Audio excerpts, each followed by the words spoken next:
Can't wait on Whitaker and stand in front of him too long trying to figure him out, because it's going to be hard to do regardless. But you can't just wait there, because he's going to take advantage of that. He's going to let his hands go. You don't want to stand in front of him for more than a few seconds, because he's always watching. He's like a cat.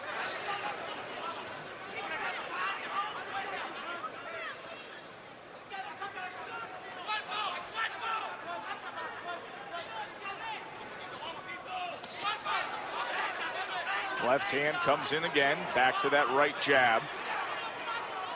Cardona trying to find that position and corner him off, but Whitaker keeps moving to his right, away from that backhand, that power hand of Santos Cardona. And the problem with it is he's coming in too slow. He's not changing his speed. You can't come in at the same speed on Pernell and expect to have any type of... Right, exactly. Duva knows that. Everybody he knows all their his charges differently. Exactly. And the way Duva, for example, in the 1980s, maybe had to handle Livingstone Bramble is much different than the way he handles a Pernell Whitaker a decade later. Right. I mean, your own personality comes into play a great deal in how your trainer should deal with you in the corner. How elusive is he? So skillful, Pernell Whitaker.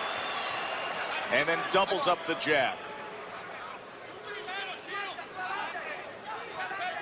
And Pernell is so unique because he's unlike anything that most of these guys have ever seen. So when they throw their best shots at him and he effortlessly makes you miss, that's a heavy mental load on them. They're used to landing these punches, and it's like they're in with just a different breed of boxing. Constant motion.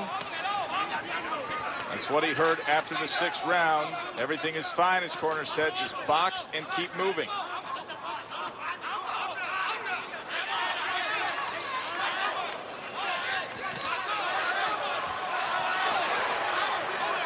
Can get it done on the inside a bit too.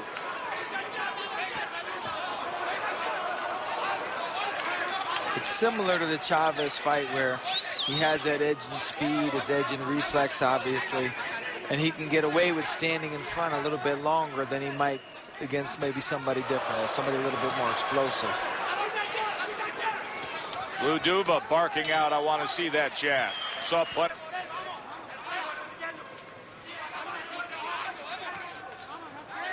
Doubles it up that time.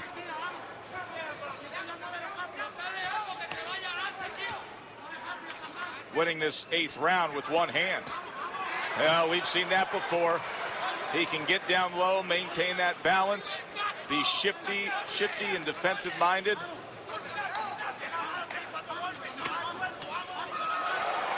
And then stand you up again with a stiff jab. And the thing about Pernell, his jabs, because he's such a good jabber, his jabs look better than other people's right hands. Like, they hit him partially with a right hand, and it's okay. Then he sticks him with a jab, and it looks awesome. So he gets more of a reaction from the crowd by his good jabs than Cardona does with his right hands.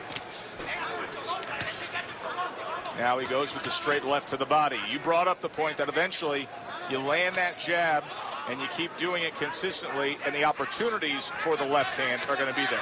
Oh, for sure. He's just, you know, these guys, brilliant boxers like this, they jab and they jab and they jab over and over and over, waiting for the opportunity to let a good left hand go. Like, they'll take a round or two just to set up one good left hand.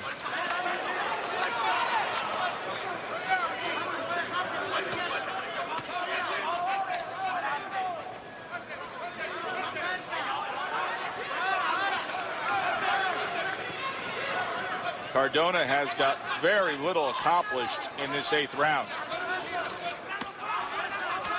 Now on the inside. Now, if I was in his corner, I would have to think in this manner against any old guy and beat Pernell Whitaker. Not tonight, not at this point in his career. You've got to throw, you know, 50% more than you normally would. And still hope for the best. Right, you have to hope for, you know, a little bit of luck thrown in there. You know, you hit Pernell in the right spot. Maybe you hurt his bicep and he can't let his jab go. Something like that. But as far as outboxing him, you know, it's just not going to happen. I don't think so. Here in Pernell's hometown, Roger Mayweather was able to score a knockdown here in Norfolk. That was all the way back in 1987. But this crowd has seen nothing but pure brilliance out of their hometown hero, the former Olympic gold medalist, lightweight, junior welterweight, and welterweight champion in his illustrious career, and now sitting on top of the world as the pound-for-pound king.